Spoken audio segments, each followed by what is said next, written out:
¿Por qué cuando estábamos estudiando las ecuaciones logarítmicas y exponenciales dijimos, por ejemplo, esto, o por ejemplo,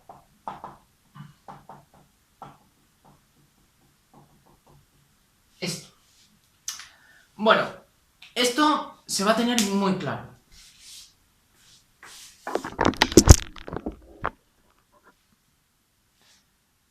Vamos a ver. El cuadrado de un número real es distinto del cubo de un número, del cubo de un número real, ¿no? Entonces, lo que vamos a hacer será llamar p, por ejemplo, a x al cuadrado y a q a x al cubo, ¿vale? ¿Está claro? Una cosa que se va a cumplir siempre.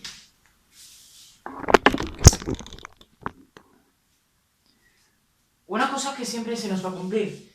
Si la función de la cual queremos calcular su inversa es inyectiva, su inversa también lo va a ser, ¿vale? Más aún, si la función es biyectiva, va a existir su inversa, pero es que su inversa también va a ser biyectiva.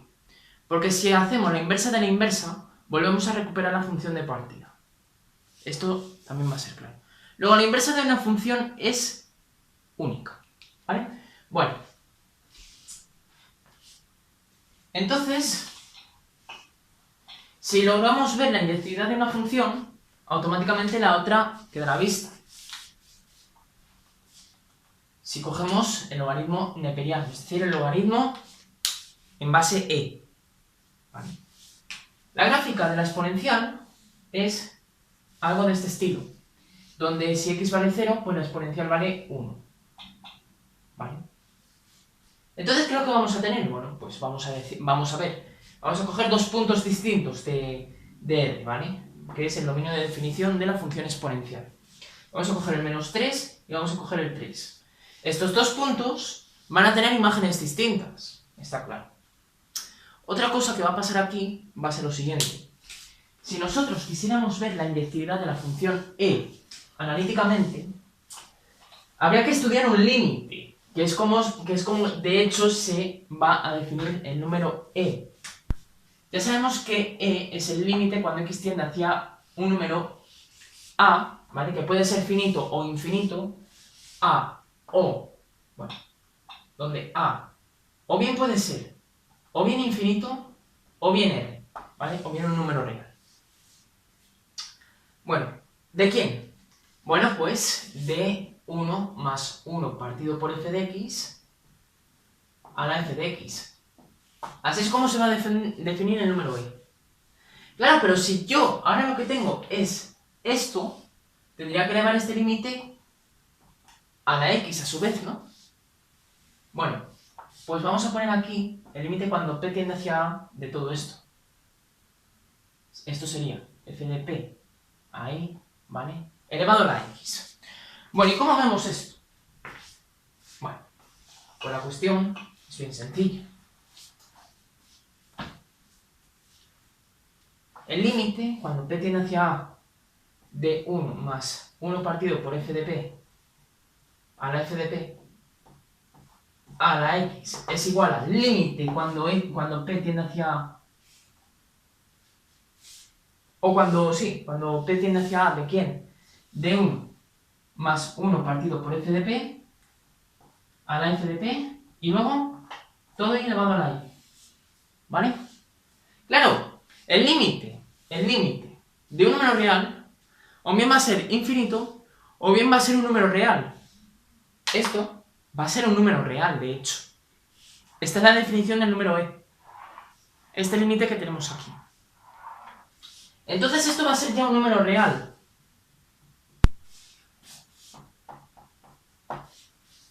¿Vale?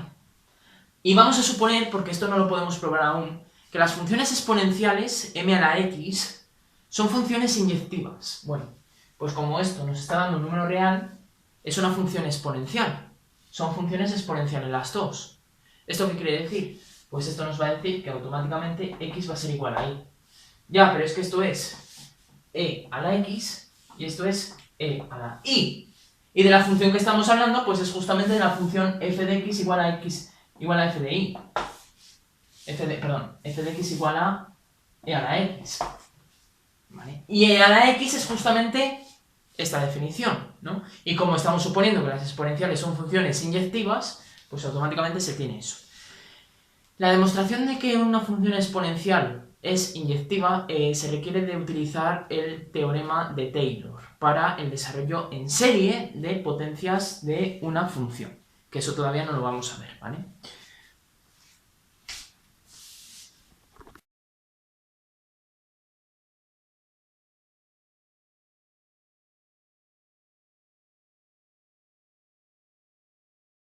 Entonces la pregunta es, ¿e a la x es una función inyectiva? Sí. E a la x podemos hasta asegurar que sí lo va a ser. E a la x es inyectiva. ¡Ojo! No es suprayectiva, ¿eh? E a la x no es sobre. ¿Vale? No es sobre en todo su dominio de definición. Pero si nos restringimos al semiplano superior, sí. ¿Vale? Bueno, entonces lo que vamos a tener aquí es que e a la x es inyectiva. ¿Vale? No, ¿qué digo yo? Sí. Ahí vale. E a la x es inyectiva. No es sobreyectiva porque la imagen del -1 pues no está definida. ¿Vale? O sea, el -1, mejor dicho, el -1, no es imagen de ningún elemento de estos. Porque de serlo existiría el logaritmo neperiano de -1. Ya sabemos que eso no es posible, ¿vale? Bueno, entonces e a la x es inyectiva, ¿vale? El logaritmo neperiano de x es la función inversa de e a la x. Y esto, pues tampoco se va a poder ver ahora, ¿vale? Luego, con esto, tenemos que el neperiano de x es inyectiva. Pero tenemos también lo que os acabo de decir ahora. Si una función es inyectiva, su inversa también. Pero es que al revés se va a cumplir también. Si la propia función es inyectiva, hacer la inversa de esa función es volver a recuperar la función de partida. O sea, hacer la inversa de la función de partida es recuperar la función de partida. Así que e a la x pues también es inyectiva. Y cuando decíamos que el neperiano de x al cuadrado es igual al neperiano de x al cubo, implicaba que x al cuadrado es igual a x cubo, lo mismo para las exponenciales, es por esto, ¿vale? Si e a la x es inyectiva, implica que el neperiano de x es inyectiva, y al revés, si el neperiano de x es inyectiva, e a la x es inyectiva. ¿Visto? Bueno, pues ya está, ¿vale? Y con ver la inyectividad de una función, pues automáticamente se tiene vista la inyectividad de la otra, porque si una función es inyectiva, su inversa también. Entonces ahora llegó el momento de ver lo que es una función suprayectiva. Diremos que f es biyectiva si es, y se tiene que cumplir las dos cosas a la vez, que sea inyectiva y además sea suprayectiva. Esto no es muy difícil de verlo, no es muy difícil dar un ejemplo. F de x igual a x. ¿Es sobre? Sí. Si lo igualamos ahí, y es igual a x. Ya tenemos el x que estamos buscando. X es igual a y, se acabó. ¿Vale? ¿Y por qué? Porque si todo elemento, o sea, ¿esto qué quiere decir? Esto quiere decir, esta función quiere decir, que todo elemento de R que cojamos lo va a dejar fijo. ¿Vale? Si cogemos x en R, lo que estamos diciendo es, todo elemento x de R que cojamos lo va a dejar fijo por esta función. Es decir, va a ser igual a sí mismo. La imagen va a ser igual a sí mismo. A ese mismo elemento, ¿vale? Entonces lo que tenemos aquí es, si lo volvamos a y, para ver la inyectividad, pues el x que estaremos buscando es el propio y. Y es un número real, hombre, claro. F es una función que va a leer en R. Si a x le estamos asociando f de x y f de x lo estamos llamando y, pues y ¿dónde va a estar? ¿En Lanzarote o en R? Pues en R, claro, está, ¿no? Entonces, si x es igual a y, pues x es un posible candidato de estar en el dominio de f. Pero es que está en el dominio de f, porque el dominio de f es todo R. Así que ya está, ¿vale? Bueno, pues ya está. Esto sería eso, ¿vale? La pregunta es, ¿la función identidad es inyectiva? Sí. Si f de x es igual a f de y, es porque x es igual a y. Y x es igual a y implica que x es igual a y. Ya está. ¿Vale?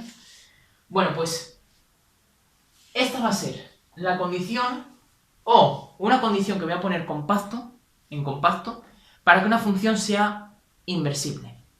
Y es que para todo elemento A del dominio de f, para todo elemento x del dominio de f, existe un y, perdón, aquí, para todo y de la imagen de f, existe un x en el dominio de f, de tal manera que f de x es igual a y. Esto sería la definición de que una función es sobre. Pero al poner esto, ya tenemos ahí la definición de biyectividad. Con un solo símbolo estamos cambiando ya la definición. ¿Vale? ¿Este símbolo qué quiere decir? Cuando hay una exclamación detrás de un existe, quiere decir que va a haber un único elemento de este conjunto, de tal manera que se verifique esto. Esto es muy sencillo de justificar. Si cogemos un elemento de la imagen de f, si hay solo uno que nos lleve a esta imagen, automáticamente la aplicación es biyectiva. Porque no va a haber otro que nos llegue a esa misma imagen. ¿Vale? Y por lo tanto, si se cumple esta condición, o de una manera más vulgar, la de arriba, pues automáticamente se cumple que la función f es inversible. La pregunta es, ¿cómo se comporta el dominio de una función y de su inversa? Pues la definición es la intuitiva. El dominio de una función inversa es la imagen de la función original. ¿Esto qué quiere decir? Si f es una función que va del dominio de f a la imagen de f, y llamamos g a la imagen inversa de f, el dominio de la función g será precisamente la imagen de f. ¿Vale? Este será el dominio de la función inversa, la imagen de la función esta.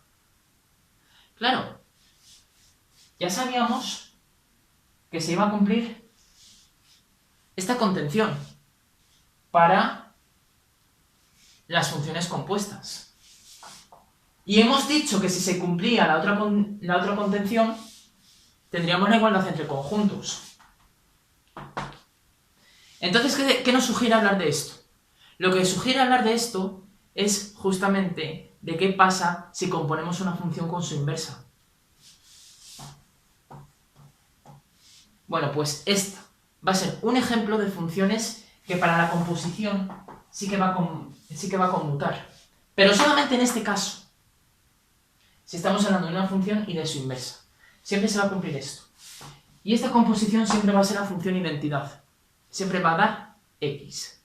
Si la variable es y, pues sí. Si la variable es p, p. Si la variable es Pepito, pues Pepito. ¿Vale? Un ejemplo.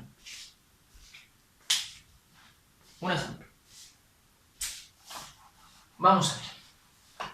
Nosotros tenemos la exponencial y tenemos también la función logaritmo. O sea, tenemos de R en R que tenemos la función e a la x y luego tenemos la función g que va, ojo, de 0 a infinito a R, de tal manera que x es el logaritmo neperiano de x. La pregunta es, ¿esta función es la inversa de esta? ¡No! ¿Por qué? Porque esta función es suprayectiva en todo su dominio.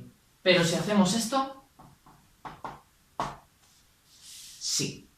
Y entonces la pregunta es, ¿quién es el dominio del logaritmo neperiano? El 0 infinito. Desde donde sale la aplicación, ¿no? Estamos poniendo del dominio de f, pero en este caso el dominio de f es el 0 infinito. Y la imagen de f, pues en este caso es r. Ya, pero es que la imagen de f en este caso es el 0 infinito.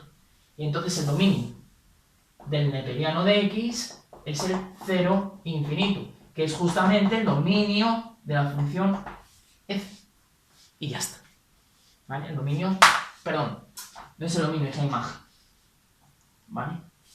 Es decir, moraleja, el dominio de una función inversa es la imagen de la función original. Se acabó, ¿vale?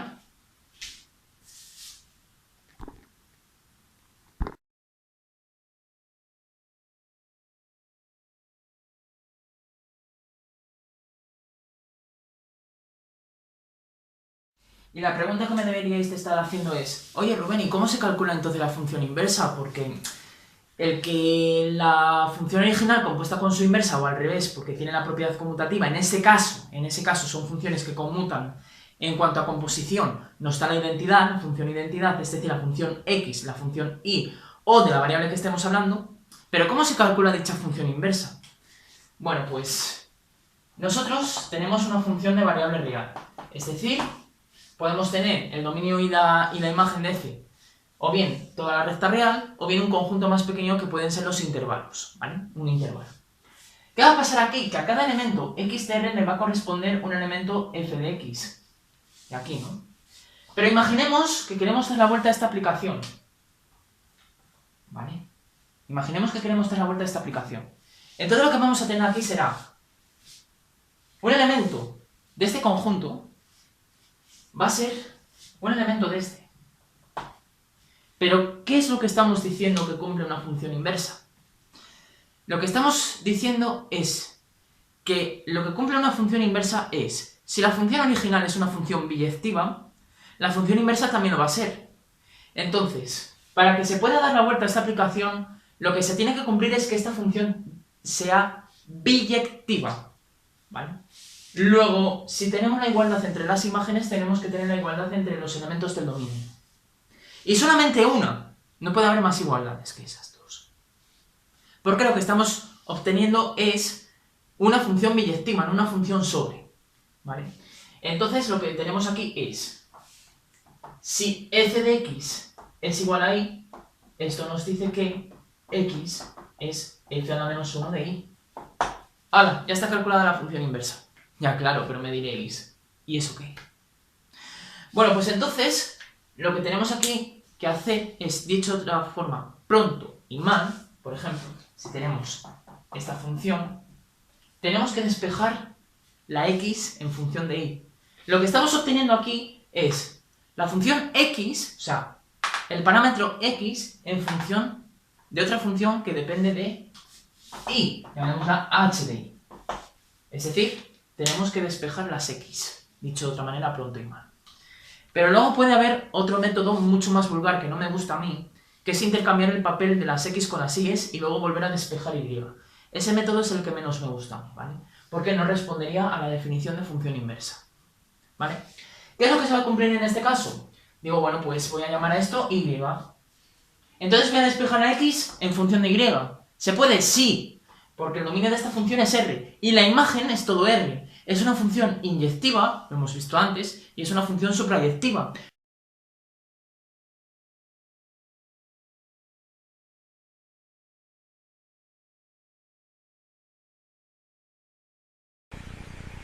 Bueno, pues este ha sido el vídeo ya del fin de la composición de funciones, y luego vamos a hablar ya de la función inversa.